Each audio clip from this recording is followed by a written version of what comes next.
जय जय जय नमोस्तु नमोस्तु नमोस्तु नमो हरियंताणं नमो सिद्धाणं नमो हरियाणं नमो वज्राणं नमो लोये सर्वसावणं मंगलम भगवान वीरो मंगलम गौतमो गणी मंगलम कुंदकुंदादेव जैन धर्मोस्तु मंगलम सर्वमंगलमांगल्यं सर्वकल्याणकारकं प्रधानं सर्वधर्माणां जैनं जयतु शासनं जैनं जयतु शासनं नमः समय साराय स्वानुभूत्या चकास्ते चित्स्वभावाय भावाय सर्वभावान्तर्चिदे वन्दितु सर्वसिद्धे धूमचर्मणोऽहं गतिं पत्ते वोच्छामि समय पावड मणिमो सुध केवली वणिदम्।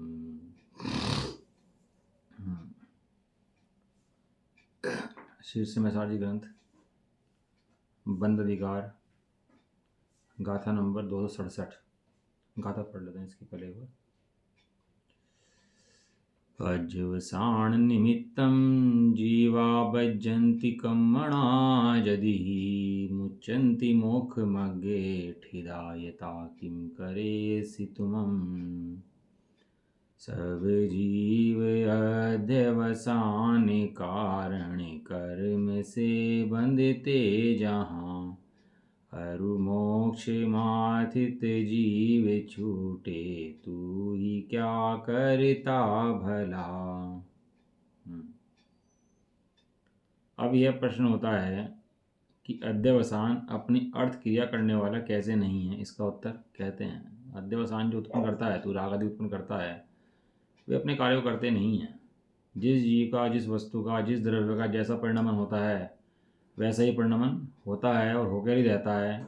तो जो तू कल्पनाएं करता है कि मैं करता हूँ, तो तेरा अध्यवसान जो है मिथ्या क्यों नहीं है।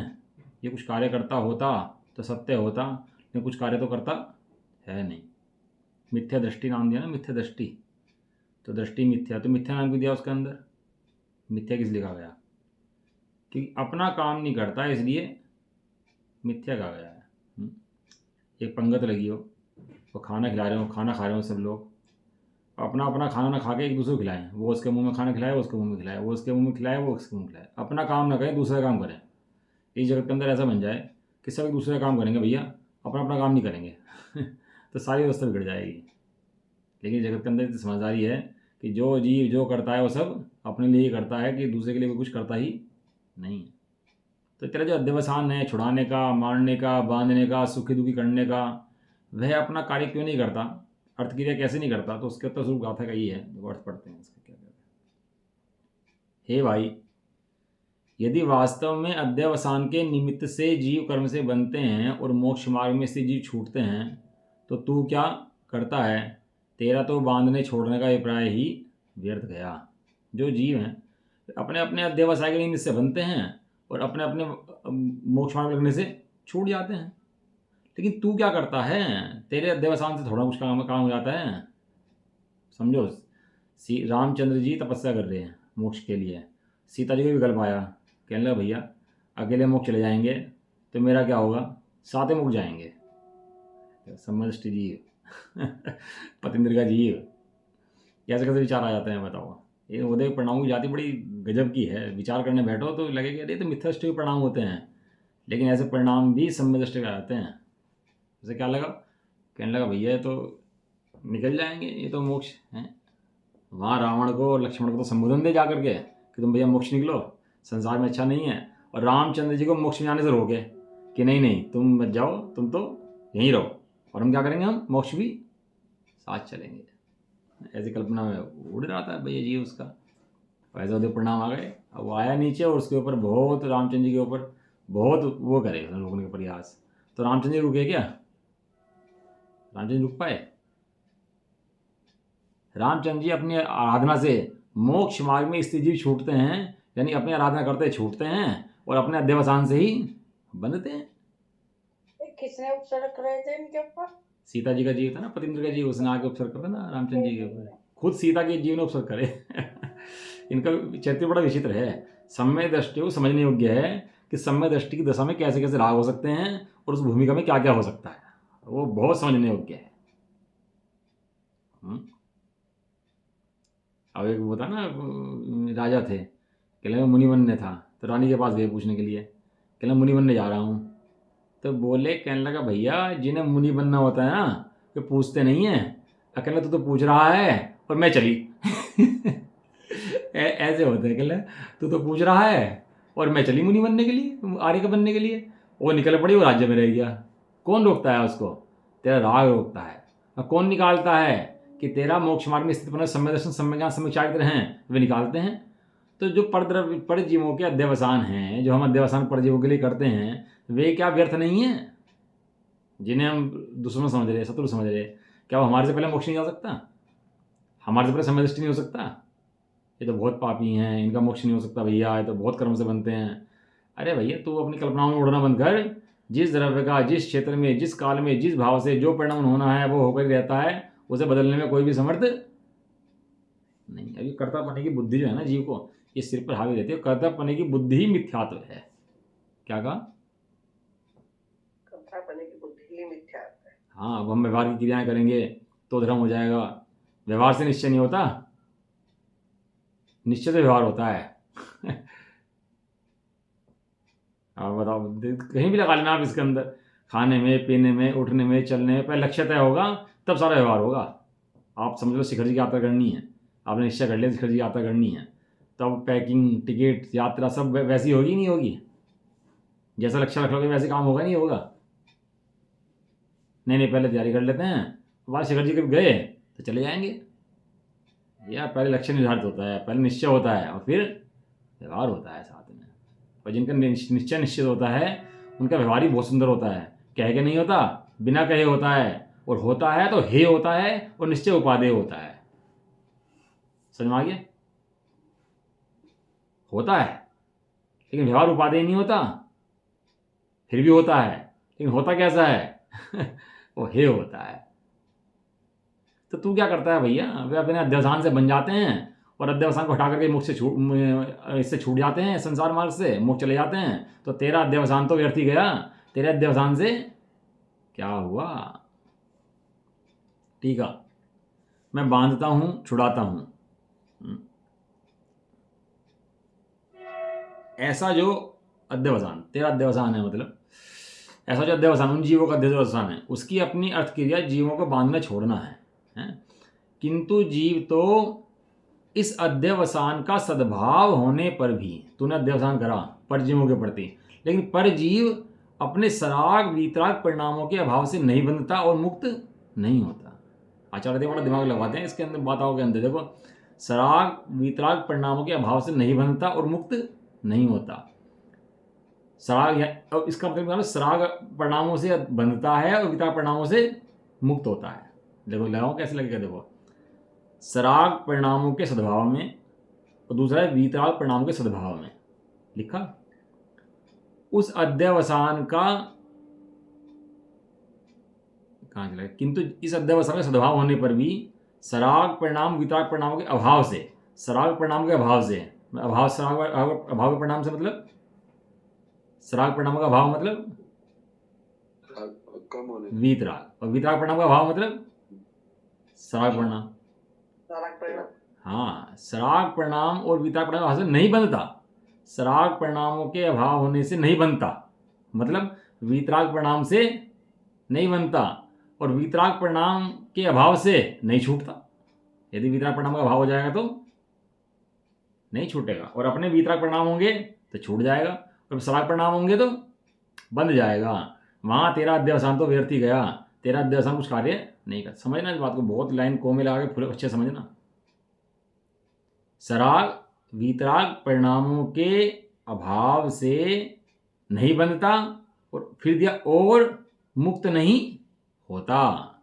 तेरा अध्यवसान हो कि चाहे ना, तो आकुलता करता रहे, तो बहुत दुखी होता रहे।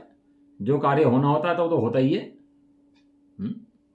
सराग वीतराग परिणाम का अभाव मतलब वीतराग, सराग का अभाव मतलब वीतराग, वीतराग का अभाव मतलब सराग।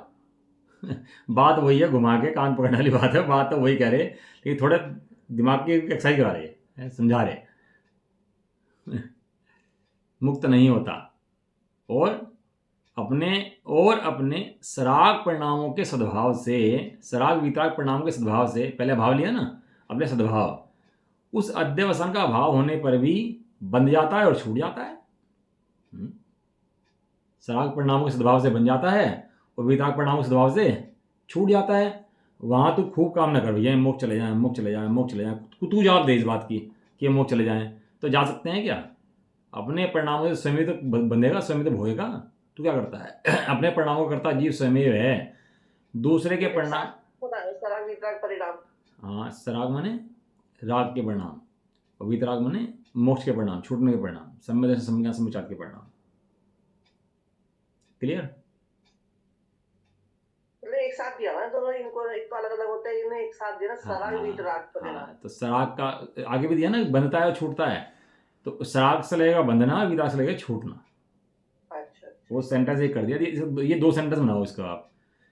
अच्छा। हाँ, कि सराग परिणामों के अभाव से नहीं बंधता, सराग परिणामों के अभाव से नहीं बनता और वितराग परिणामों के अभाव से मुक्त नहीं होता।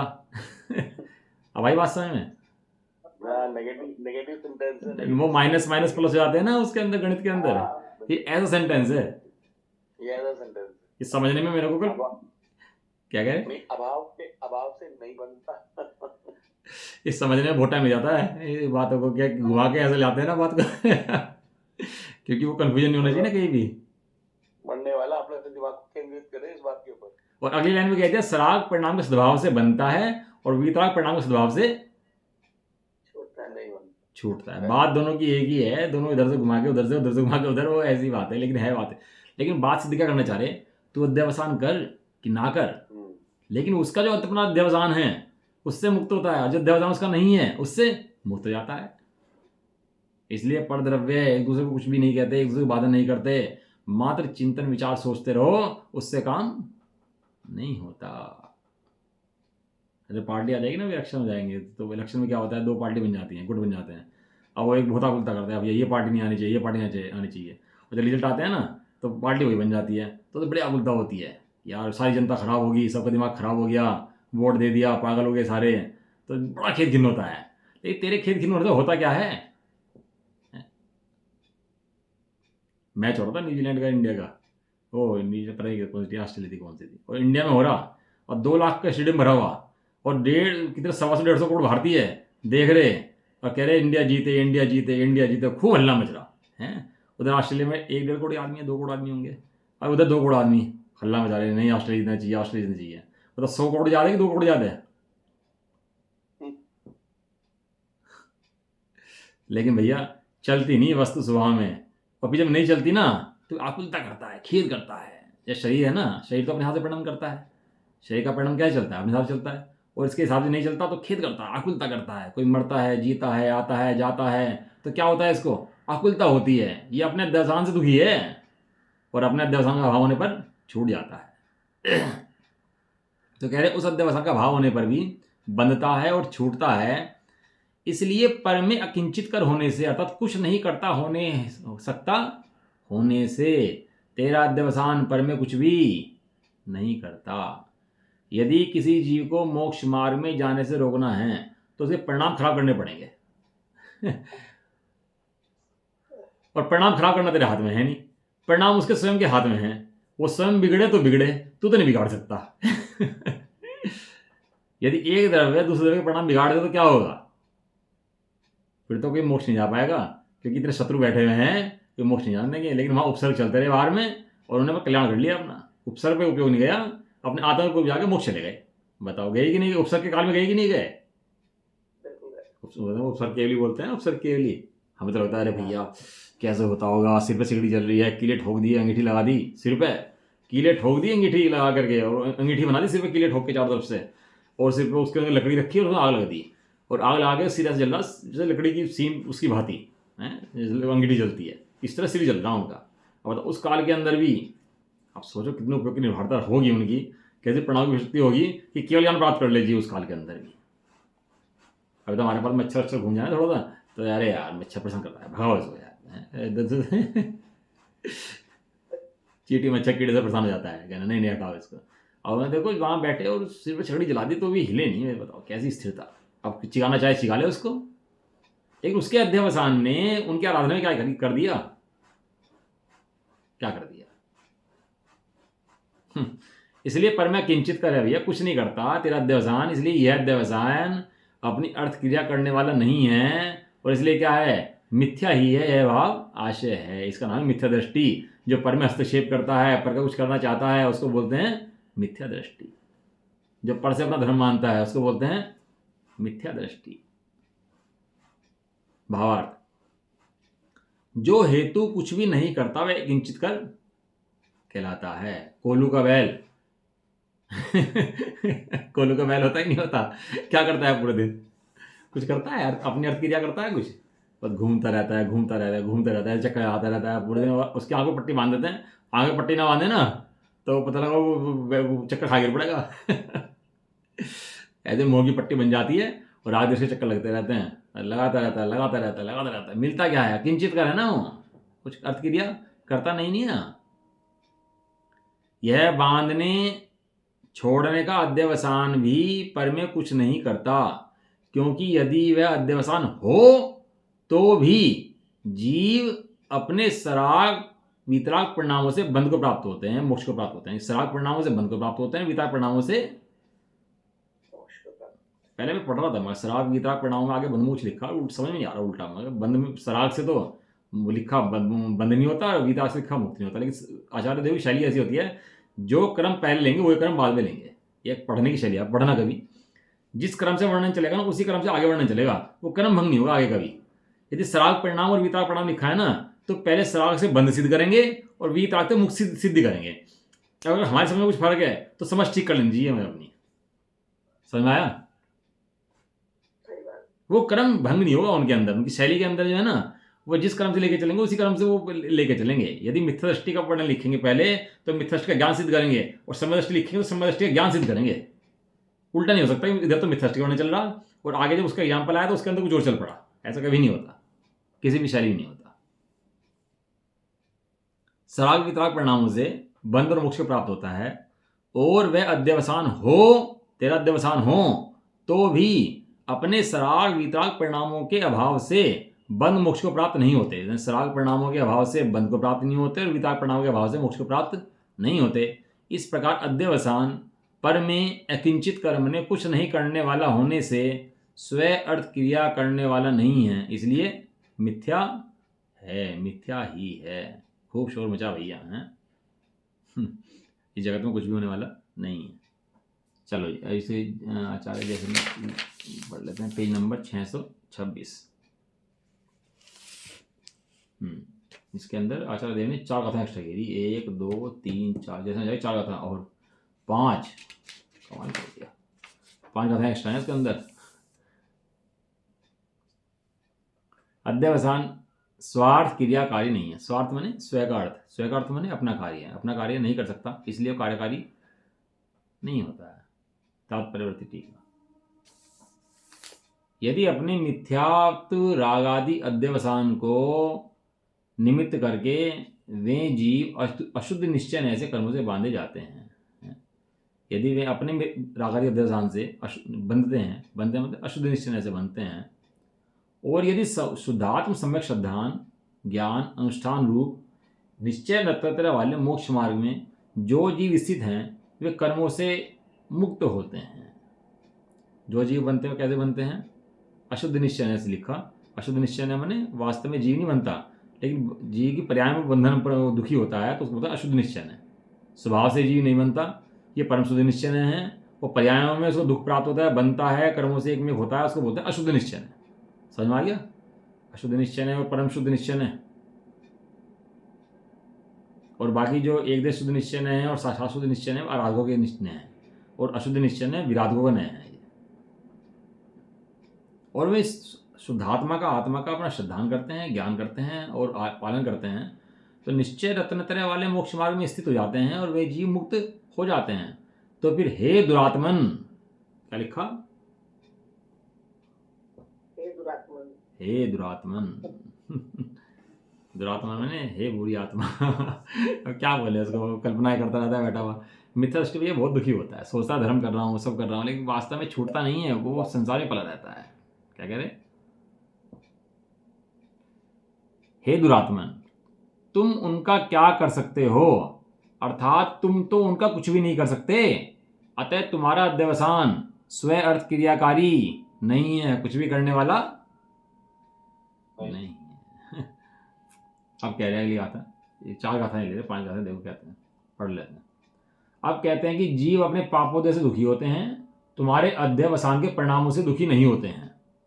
जीव का अपना खुद का परिणाम हो, पाप का परिणाम है, किसी का पुण्य को तो चल रहा हो और तुम खूब चाहो उसे पाप को आ जाए, पाप को आ जाए, दुखी हो जाए, तो हो सकता नहीं, तुम कुछ भी कितनी कोशिश कर लो, तो तेरा अध्यवसान तो मिथ्या ही है ना भाई, क्यों इसके इतना उल्टा करता है पर जीवों के प्रति, परद्रव्यों के प्रति। तो देखो 4 गाथाएं ली इसके अंदर, एक तो ली काया की, एक ली वचन की, एक ली मन की और एक ली शस्त्र की, 4 गाथाएं ली, है पढ़ लेते हैं।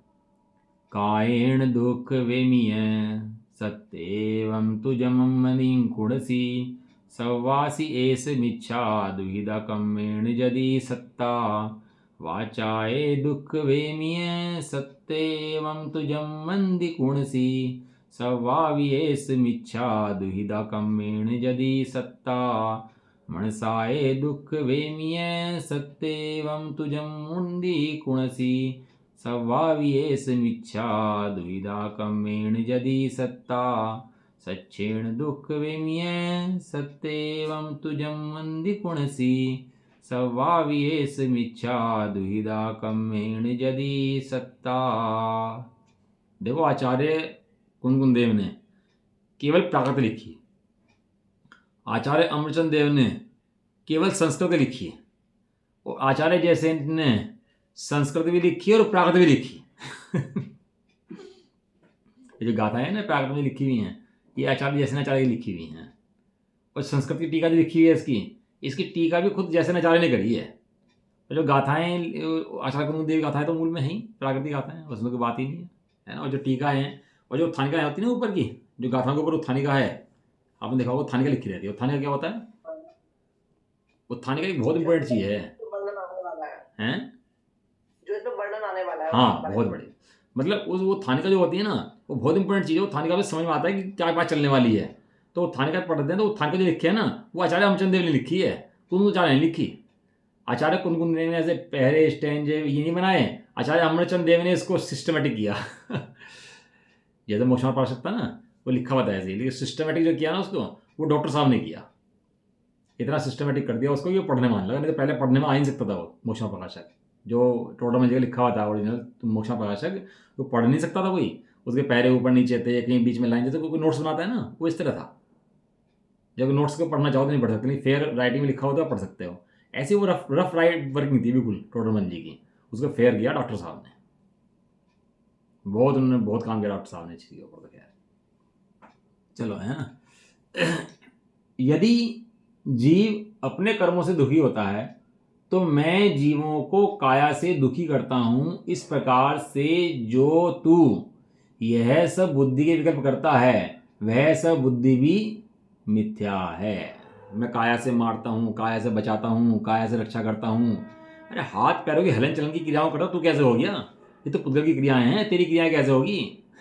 लेकिन अंदर में बैठ के राग करता रहता है, किलसता रहता है, सोचता रहता है बैठा हुआ, सारे भूनता रहता है बैठा हुआ, अंदर बैठा हुआ सब कुछ काम करता रहता है। ज्ञान में झलकते हैं गे, और गे झलकने से उन्हें झपट्टे मारता है, और गे और ज्ञान दोनों भिन्न भिन्न हैं, लेकिन ऐसे अज्ञान होने से क्या करता है गेहूं के अंदर झपट्टे मारता रहता है, मैं बचा दूं, मैं मार दूं, मैं खिला दूं, मैं पिला दूं, ऐसे ज्ञान तवस भ्रमित रहता है। माता भी पुत्र से बहुत प्रेम करती हो तो भी उसके उदय के बिना खिला नहीं सकती, उसके मुंह में एक ग्रास नहीं रह सकती उसके उदय के बिना। तो ऐसी तो कल्पनाएं करता है तो तेरी सब कल्पनाएं मिथ्या हैं। गाथा नंबर 282।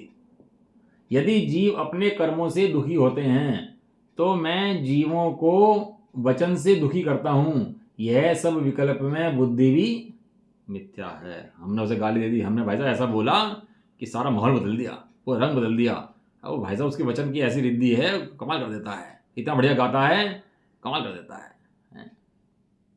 ये सब पुतल की क्रियाएं हैं भैया, तेरे करने से नहीं होती हैं, तो समझता क्यों नहीं बात को? और पर जीव भी जो सुखी दुखी होते हैं वे अपने अध्यवसान के निमित्त से ही सुखी दुखी होते हैं। और माता रसगुल्ला बनाए घर में और खाए, और मुंह में खा रहा हो, आधा रसगुल्ला खा लिया हो, मजा बहुत आ रहा हो, इतना खबर आई कि फलाना मर गया, रसगुल्ला हाथ में आधा मुंह में, और खबर आई कि फलाना मर गया, पिता मर गया, पुत्र मर गया, कोई मर गया। अब बताओ रसगुल्ले की स्थिति वही, अब बताओ जितना मजा पहले आ रहा था अब मजा आ रहा क्या? स्थिति वही है बाहर की, कहाँ गया सारा सारा? इतनी स्वाधीनता तो अपने अंदर ही है, दूसरे के तो साथ में बाद में होगी कि कोई दूसरे कुछ करे। इसलिए पर वस्तु से परिणाम अच्छे बुरे नहीं होते, स्वयं के अध्यवसान से ही बिगड़ते हैं। तो वचन से जो तू कहता है, तू बुरी बुरी बातें कहता है, अच्छी बातें कहता है, उससे कार्य नहीं होता। अगला, यदि जीव अपने कर्मों से दुखी होते हैं तो मैं जीवों को मन से दुखी करता हूं, यह सब बुद्धि भी मिथ्या है। तो समझ ले कि भैया मन से दुखी करता हूं, मन से वचन से दुखी करता हूं, काया से दुखी करता हूं या सुखी करता हूं, बचाता हूं, ये सब विकल्प मिथ्या है।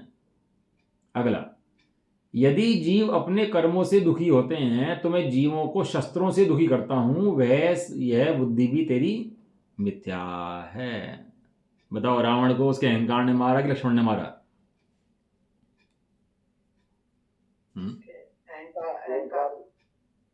ऐसा लगता है लक्ष्मण ने मारा।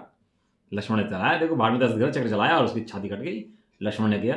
लेकिन लक्ष्मण ने नहीं किया, उसके अहंकार ने किया। उसको किसने मारा? उसको उसके अहंकार ने मारा। ऐसे प्रत्येक जीव को कषाय मारती हैं और जो छूटता है कषाय का भाव करके ही छूटता है। ऐसा तो तेरे मन के हमारे जो शस्त्र आदि घात करें तो शस्त्र से घात करने का पाप मिलेगा उसको लक्ष्मण को पाप मिलेगा उसका, उल्टा इनाम मिल जाएगा, अहंकार ही मरा। तो ऐसे शस्त्र से ही भैया नहीं है। ये तो कहते हैं राम ने वध करा उनका रावण का, और हमारे जैन शास्त्र में कहते हैं लक्ष्मण ने। ये तो पता नहीं क्या क्या कहते हैं, ये तो उल्टी सीधी भगते हैं, बकवास करते हैं। क्या करें भैया, और वो प्रति नारायण को नारायण ही मारेगा। ये जगह ये सिद्ध है, सिद्धांत सिद्ध है। तो ऐसा कभी होता ही नहीं है कि बलभद्र मार दे, ये सिद्ध ही नहीं हो सकता, क्योंकि नरक में जाना है ना उन दोनों को तो ये दोनों लड़ते रहते हैं आपस में, वो पूर्व के बैठ चलते रहते हैं उनके आपस में, तो मर के नरक में चले जाते हैं। लेकिन ये गलत बात है इनकी बिल्कुल कि रामचंद्र जी ने नहीं मारा था भैया, और लक्ष्मण ने ही मारा था।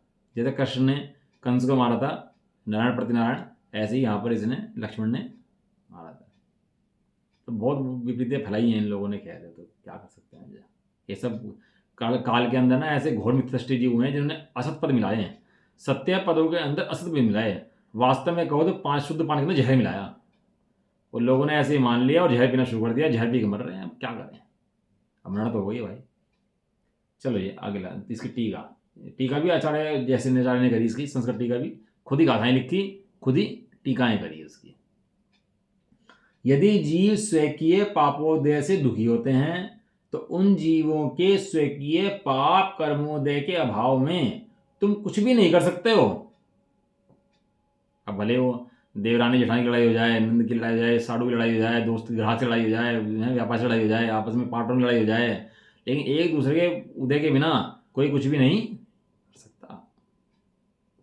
तो फिर मैं इन जीवों को मन से, वचन से, काया से तथा शस्त्रों से दुखी करता हूं, तो हे दुरात्मन, तेरी ऐसी बुद्धि मिथ्या नहीं है क्या? लेकिन तू अपने स्वभाव से च्युत होकर के पाप ही बांधता है, जो ऐसी कल्पनाएं करता है परजीवों के संबंध में।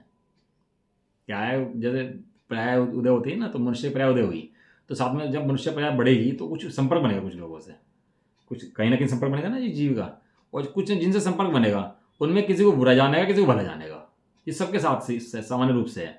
और जिनको बुरा मानेगा उनको बुरा चाहेगा, और जिनको अच्छा मानेगा उनका अच्छा चाहेगा।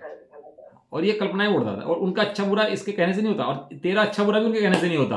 वो सब परिणाम स्वतंत्र चलता है, और ये मानता है मैं करता हूँ, तो किसी का दूसरे का बुरा होता है ना तो अच्छा लगता है इसको, कि दूसरे को नुकसान होता है, मरता है, तो उसको क्या लगता है, शत्रु का अच्छा लगता है इसको। लेकिन ऐसा नहीं होता भैया, वो अपने अपने उदय के हिसाब से परिणाम चलता है। गाथा नंबर 22 एक्स्ट्रा इसकी, देख क्या कह रहे हैं। कायेण च वाचा वा मणेन सुविद करेमि सत्येति एवं पिहवदिमिच्छा सुविदा कम्मेण यदि सत्ता। उत्थानिका भी खुद जैसनाचार्य लिखी इसकी स्वतंत्र रचना है ना उनकी शास्त्र की, इसलिए। अब कहते हैं कि जीव निश्चय से अपने ही शुभ कर्म के उदय होने पर सुखी होते हैं, ऐसा कहते हैं। अभी ली 4 गाथाएं किसकी, अशुभ कर्म की। अब ये एक गाथा के अंदर चारों समेट दिए कि अपने शुभ कर्म से सुखी होते हैं और अशुभ कर्म से दुखी होते हैं। और तो दुखी करना होगा तो कर्म देना पड़ेगा उसको वाला, वो कर्म तो दे सकता है क्या?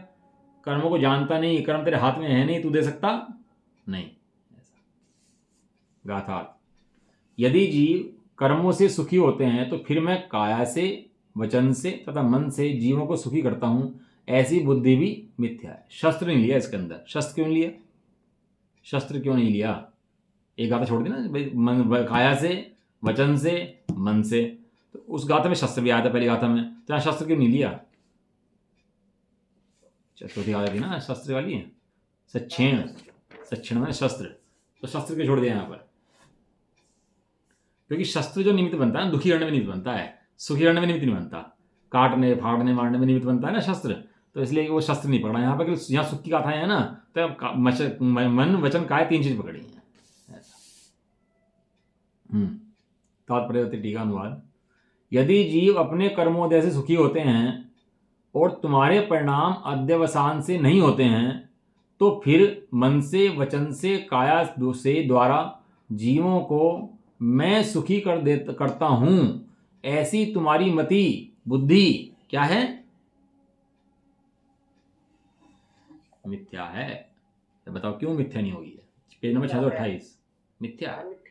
अब बताओ, आचार्य ने सिद्ध कर दिया ना बिल्कुल कि भाई सारे परिणामों को सिद्ध करके बंद का अधिकार है। बंद का मूल क्या है? जो परम हस्तक्षेप तेरा है, मैं करता हूं, बदलता हूं, होता स्वयं जगत परिणाम, मैं जग का करता क्या काम, सारा जगत काम स्वयं चलता है और सोचता क्या है कि मैं करता हूं। तो तेरी बुद्धि जो है, ये बुद्धि क्या है? मिथ्या है, स्वभावधि मिथ्या। जीवों को सुखी करता हूं, ऐसी बुद्धि मिथ्या है। यदि जीव अपने कर्मोदय से सुखी होते हैं और तुम्हारे परिणाम अध्यवसान से नहीं होते, तो फिर मन से, वचन से, काया द्वारा जीवों को मैं सुखी करता हूं, ऐसी तुम्हारी मति बुद्धि मिथ्या है। इस प्रकार तुम्हारा अध्यवसान जो है स्वार्थ क्रियाकारी नहीं है, किंतु, अब किंतु शब्द लगाया, निरुपराग परम चैतन्य ज्योति। निरुपराग माने राग से रहित, क्या है? चैतन्य ज्योति। जो अंदर चैतन्य प्रकाश है, उसके अंदर राग है क्या कहीं? जो हमारा ज्ञान प्रकाश है उसमें राग है कहीं? उसमें मलिनता होगी और राग की, उस प्रकाश के अंदर, चैतन्य ज्ञान प्रकाश के अंदर थोड़े वो राग की मलिनता भी आती है निकल के उसके अंदर से, ऐसा है? थोड़ा सूर्य का प्रकाश देता है, साथ में थोड़ा अंधकार भी देता है भाई, वो अंधकार भी निकलता है उसके अंदर से, सूर्य में से, तो मानेगा? तेज प्रकाश। ऐसे अपने सहज पुंज परम ज्योति, चैतन्य ज्योति स्वभाव में स्वयं शुद्धात्मा का श्रद्धान ना होने से, उसी तरह उसका ज्ञान ना होने से और शुद्धात्म चैतन्य ज्योति का वैसा ही अनुभव ना होने से क्या होता है? उस शुभ परिणाम से पुण्य बांधता है, ऐसा अर्थ है। और शुद्ध परिणाम में बैठता है वो संसार से मुक्त हो जाता है। हाँ, कलश नंबर आ जाओ, इसका पेज नंबर 625 पर कलश नंबर 179 सामने आके खोल देता हूँ, सामने आगे कलश तो ये रहा। बस कलश पढ़ के, अनेनाध्यवसायेन निष्फलेन विमोहित तत्किंचिनापि नैवास्ति नात्मात्मानं करोति यत्। अब इस अर्थ का कलश रूप और आगामी कलश का सूचक श्लोक कहते हैं। श्लोक का अर्थ, इस निष्फल निरर्थक अध्यवसान से मोहित होता हुआ। बहुत से लड़के पड़ जाते हैं लड़की के चक्कर में। अब वो लड़के के चक्कर में पड़ गया, वो पड़ा रहता है उसके चक्कर में, सारी पढ़ाई छोड़ देगा, लिखाई छोड़ देगा, खाना पीना सब भूल जाएगा, बस किसके चक्कर में? प्रेम के चक्कर में, उसके प्रेम में पड़ा रहेगा, बस सब कुछ छोड़ छाड़ देगा। लड़की पड़ जाती है, लड़के पड़ जाते हैं और सब भूल जाता है, सब पढ़ाई लिखाई सब बेकार कर देता है। तो कहते हैं भैया तू क्यों दिमाग खराब कर रहा अपना, ये चक्कर में मत पड़, ये चक्कर में पड़ेगा तो तेरा जो जीवन है ना, भविष्य है, वो सब चौपट हो जाएगा, खराब हो जाएगा। और मिलना जाना कुछ नहीं है इस चीज़ से। ये नशाखोरी की आदत पड़ गई और नशा कर रहा है, बताओ क्या मिल रहा है नशे से? कोई अर्थ क्रिया है नशे की? पैसा खराब हैं, जगह खराब, थूकता फिरता है, बुद्धि खराब, परिवार खराब, घर खराब, कुटुंब खराब, समाज खराब। एक फायदा गिनाओ नशे का, एक फायदा है, गिनाते हैं ये लोग, कहते हैं पुड़िया खाने से दांत खराब नहीं होते। दांत खराब हुए पड़े सारे, मुंह पूरा नहीं खोल सकते। जो पुड़िया खाना ना, ऐसे मुंह नहीं खोल सकता पूरा, इतना मुंह खुलता है उस पुड़िया खाने वाले का, जो तम्बाकू खाता है, पुड़िया खाता है। मतलब जैनियों के अंदर भी ऐसे लोग होने लगे, बीड़ी पी रहे, तम्बाकू खा रहे, सिगरेट पी रहे, नशाखोरी कर रहे। जैनियों के अंदर मतलब जैनी होकर के ऐसे काम कर दे, कमाल हो गया मतलब बिल्कुल भैया। लेकिन ऐसा विकट काल आया है, जैनी होकर के भी नशाखोरी करता है, बताओ। अभी तो चाय का नशा क्या बताएं, चाय के अंदर नशा होता है तो पुड़िए 5 उठाने भारी पड़ रहे। अब चाय की तो बातें बताएं कि चाय के अंदर भी नशा होता है, चाय भी पीने योग्य नहीं है, लेकिन उसका तो नशा जो नहीं पीते बहुत से लोगों को सिर में दर्द हो जाता है। उसे सही मान लिया ना, नहीं ऐसा नहीं है, वो तो मान लिया है थोड़ी। अब यही तो देवसान है कि सिर में दर्द हो जाएगा, तू मत भी 10-5 दिन, अपना सिर में दर्द भाग जाएगा, पीछे पड़ जाओ उसके। भैया आदत पड़ गया, कुटेक पड़ गई है। अब कुटेक पाली किसने है, वो तूने पाली, छोड़ तू ही सकता है, तू ये पाली भी है, तू ही छोड़ सकता है। नशा है चाय वाय कुछ नहीं है, नशा खोरी है इसलिए, वो कुछ नहीं है। ये जो वो बड़ा नशा है, छोटा नशा ऐसा है। लेकिन ऐसा रूटीन में आ गया है कि वो लगता ही नहीं कि वो पाप चल रहा है। चलो अपना विषय यहाँ पर ये नहीं है, हम तो ये कह रहे हैं कि इस निष्फल निरर्थक अध्यवसान से मोहित होता हुआ अध्यवसान को क्रिया नहीं करता, उससे दुखी स्वयं होता है, उससे स्वयं नुकसान करता है अपना, ऐसा आत्मा अपने को सर्वरूप करता है। ऐसा कुछ भी नहीं है जिस रूप अपने को ना करता हो, सब दुनिया को सुधार दूंगा। ठेका ले लिया इसने, पहले क्या साधु नहीं बना था ना, तो ठेका परिवार का था, परिवार छोड़ के साधु बन गया। अब ठेका किसका आ गया इसके सिर पे, समाज का ठेका आ गया सिर पे इसके। अब समाज को सुधार करूंगा, अब इस समाज को सही करना है मेरे को। कितनी बड़ी समस्या बन गई बताओ इसकी, पहले समस्या छोटी सी थी इसकी, और जो बड़ी समस्या सिर्फ पाल ली इसने अपने। अब पहले तो घर की समस्याएं थी, छोटी छोटी मोटी मोटी, अब समाज की समस्याएं, बेटा आप झेलना। आप तेरे को पता लग जाएगा समाज की समस्याएं कहते किसे हैं। भावार्थ, यह आत्मा मिथ्या अभिप्राय से भूला हुआ, 4 गति संसार में जितनी अवस्थाएं हैं, जितने पदार्थ हैं, उन सर्वरूप अपने को करता हुआ मानता है, अपने शुद्ध स्वरूप को नहीं पहचानता। और ये बात के लिए हमारे संगी पंचेंद्र जीव के लिए नहीं है, एक इंद्रिय जीव की मान्यताएं ऐसी हैं, 2 इंद्रिय की मान्यताएं ऐसी हैं, जितने संसारी मिथ्याष्टि हैं सबकी मान्यताएं ऐसी हैं कि मैं करता हूँ, बिगाड़ता हूँ, बनाता हूँ, इसको लूटता हूँ, पीटता हूँ, ये ऐसा करता है, ऐसा करता है, सबकी मान्यताएं ऐसी हैं भैया। और जबकि बिना अपने कर्म को दे कुछ भी होना संभव नहीं है। और ऐसा सिद्धांत साथ ही भरे आपके और हमारे प्रैक्टिकल जीवन के अंदर ये चीज़ दिन प्रतिदिन हो रही है, दिन रात हो रही है प्रैक्टिकल जीवन के अंदर। लेकिन उन जो प्रैक्टिकल चीज़ें होती हैं ना, उनसे अपनी बुद्धि तोड़ता नहीं है, उल्टी बुद्धि पुष्ट करता है अपनी मिथ्या बुद्धि। और चाहे तो उन्हीं प्रसंगों के अंदर अपनी बुद्धि तोड़े मिथ्या की। सारे काम हमारे अनुसार हो रहे क्या, बता दो। शरीर में हारी बीमारी, आना जाना, लूटना पिटना, जब सब हमारे हिसाब से हो रहे सब, एक भी नहीं होता। ऐसी बुद्धि जब भी तोड़े बैठ करके कि तेरा जो कर्तव्य है ये मिथ्या है। ऐसा, और जैसा मैंने खोल दिया, शुद्धात्म स्वरूप से भ्रष्ट जीवों को ऐसा होता है, और शुद्धात्म स्वरूप की आराधना करते हैं उनको ये सब नहीं होता। ऐसा चलो है ना, समझो इस बात को, है ना। बढ़िया कथा है एकदम कि अध्यवसान जो है तेरा कुछ नहीं करता, और दूसरे जीव अपनी अध्यवसान से बनते हैं और छूटते हैं। अब ये इसी अर्थ को स्पष्टता गाथा में कहेंगे, तिलिंज नारक आदि को, वो सब पढ़ेंगे कल, है ना। चलो, निज निधि निज में